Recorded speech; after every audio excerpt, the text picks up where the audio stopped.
If you're anything like me, you'd heard about cashier's checks or money orders from time to time, but had no idea what they were until you had to use one yourself, if even then.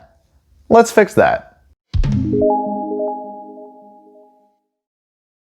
Cashier's checks and money orders, along with personal checks and wire transfers, are all different ways to move money around and pay people. Different institutions will often ask for payment in different ways, and it's helpful to know the differences between these payment methods, along with how expensive each of them will be for you. The most familiar of these is the personal check.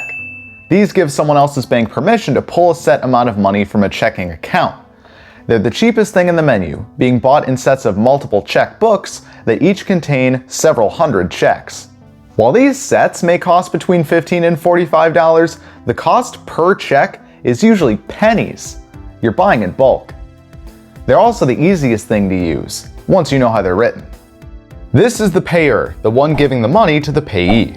Checks are usually dated with the day they're written, but are sometimes post-dated, and whether the payee can cash the check before the post date is up to their bank.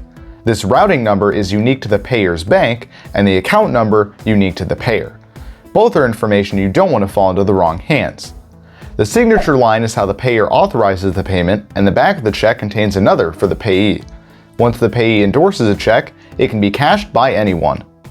If that last part sounded a bit sus to you, you're not alone.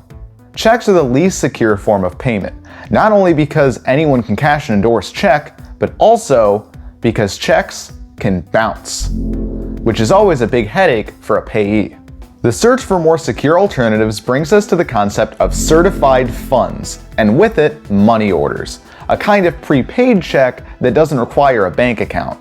You can get these at retail stores, the post office, or even some pharmacies. There's no bank information shown, and the provider usually includes tracking features which boost the security of money orders over checks. Cashier's checks take the concept of certified funds and apply it to an actual check. They're issued by banks and credit unions, so like with a personal check, you need a bank account for these. However, this time the funds are guaranteed by the bank. They do this by confirming that the amount is in your account, then locking that amount so it can't be spent or stolen. It costs the payer about $5 to $10 for the bank to perform this service.